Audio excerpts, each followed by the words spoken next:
Hello, hello, hello. DMG's Jim here, continuing to RTFM, the 2024 DMG. That's a lot of letters. We are doing an audiobook for the 2024 Dungeon Master's Guide, reading through it with the first section of the video is just reading us reading what's here on the page. The next section of the video will be a little bit of a commentary, providing some resources to expand on this. The outer planes are huge, so big that many DMs never explore them. Likewise with the inner planes, and that's perfectly fine. You don't have to, but I think it's important that we have the information on hand, because a lot of the things that we play with, our monsters, our creatures, our NPCs, our plots, manifest from the outer planes and affect the material world. So even if you never even if you never leave Toril, you never leave the material planes, it's important for you as a dungeon master to understand how the multiverse combines to affect world building and to affect our pantheons and all the big picture stuff. So let's continue reading through. We are in the elemental plane of Earth. The plane of Earth is a chain of mountains rising higher than any mountain range on the material plane. It has no sun of its own, and no air surrounds the peaks of its highest mountains. Most visitors to the plane arrive by way of vast caverns that honeycomb the mountains. Important features of the plane of Earth include the following: the City of Jewels.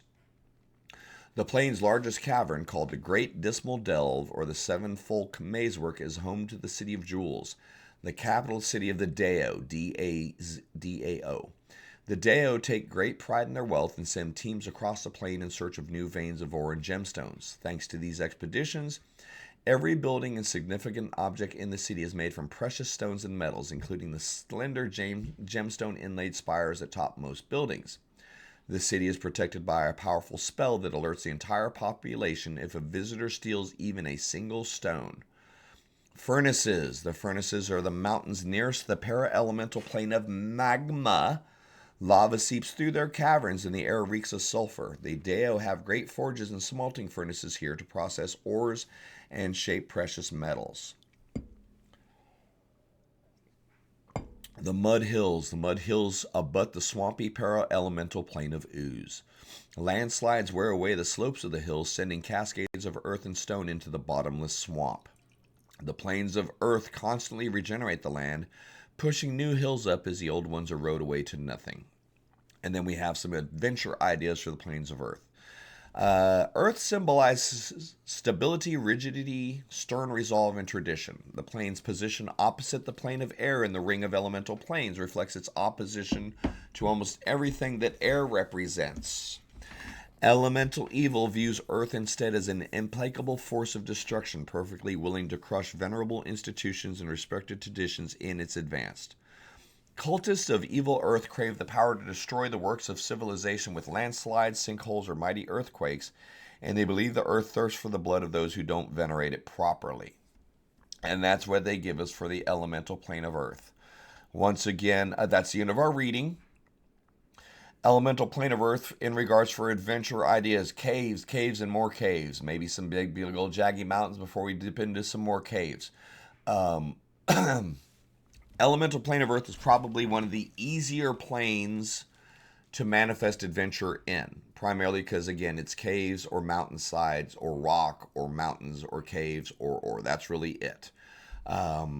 Lots of money here, wealth, minerals, and all that. As a matter of fact, if you get into your planescape cosmology, you have the plane of mineral, which is between the quasi-elemental plane of mineral, which is nothing but ore and gems for infinity's sake. So that's a different thing there. But once again, quick reference, The Inner Planes by Monty Cook. Great book if you want to get into the elemental planes. This is going to give you probably 20, 30, 40 pages distinctly about the plane of Earth. A lot more content linking the planes, the inner planes, with the quasi and the para-elemental, providing adventure opportunities and effects. This is a great source for content if you want to go to the inner planes. You could run forever and ever and ever and never. You could run D&D games forever and not once go to an inner plane, and that's perfectly fine. The inner planes visit the material plane often enough. You don't necessarily have to go here, but I genuinely think it's important to understand how the elemental planes affect the material planes in your world design, okay? If you're using the default, it is the default. If you're making up your own homebrew world, then I think it's important to understand what do these planes, how do the elemental planes, if they do at all, impact your world. Again, remember, early in the chapter we talked about 4th edition had taken the elemental planes and broke them into what was called the elemental chaos. There wasn't any one distinct plane. It was this mishmash morass of all the elemental forces vying for control, vying for dominance, and then manifesting up into the material planes. However you want to run it, you can run it. But again, as I end this super short video, because the sections are super short, if you have warlocks in your party, if you have Pact of the Genie warlocks, if you have any adventures, if you're running any of the Princes of the Apocalypse, Temple of Elemental Evil, anything like that, or if you're one of those Avatar Last Airbender guys, be familiar with the elemental planes, know how to get there, know how to get back.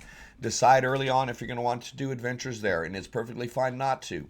But the elemental plane of Earth does offer the most hospitable locations for adventures compared to air, water, or fire. So this one can feature a little bit more prominently, a little bit more often in adventures in your D&D adventure campaign design.